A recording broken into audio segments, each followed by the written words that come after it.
A few years ago, I used to always hear my students playing a game, Would You Rather?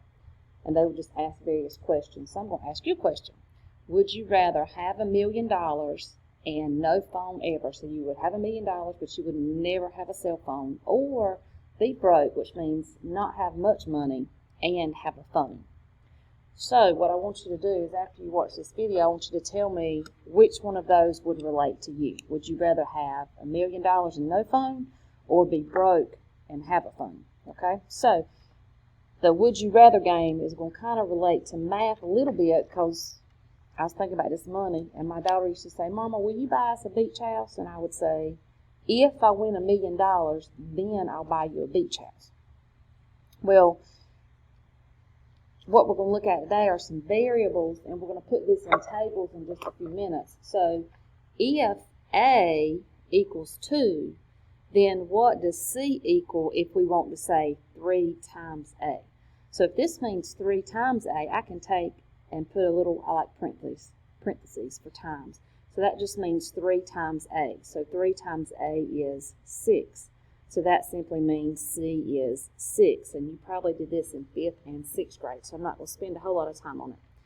This says if G is 4, so this G is, I'm going to replace it with this 4, then what is J going to be? So J is going to equal to 4 plus 2, and 4 plus 2 is 6.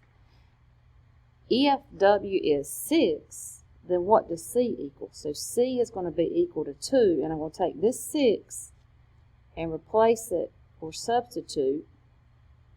So then 2 times 6 is 12. So then C would equal 12. So now we're going to use our tables and do substitution to figure out what is missing on our tables. So we're going to stay with our X's and Y's. You know, the other day yesterday we were looking at proportions, and we had a number missing. Well, this time we got lots of numbers missing. So I'm just going to go over to the side. So this is telling us that X is 1, X is 2, X is 3, and then X is 4. So if this is our rule, then what is going to happen to this Y? Well, it says use X plus 3. So if X is 1, this just means 1 plus 3 because it's X plus 3. So 1 plus 3 is 4. So my answer would be 4. This one is still saying X plus 3, and the only thing that changes this time is X is 2. So 2 plus 3 is 5. And then this one, when we move to X is 3, we're just going to replace this X with 3. So 3 plus 3 is 6. And then 4 plus 3 is, 4 plus 3 is 7. Okay? And we're going to come back and think about, are they proportional or are they not, and look at that a little bit more in depth later.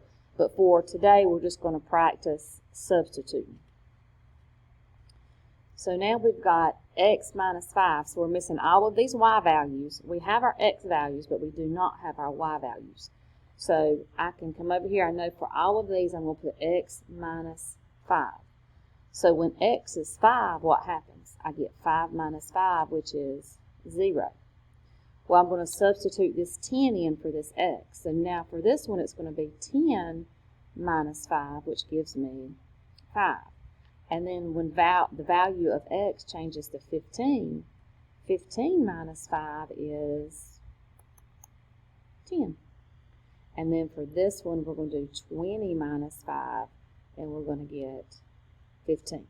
So now we filled in all of our boxes.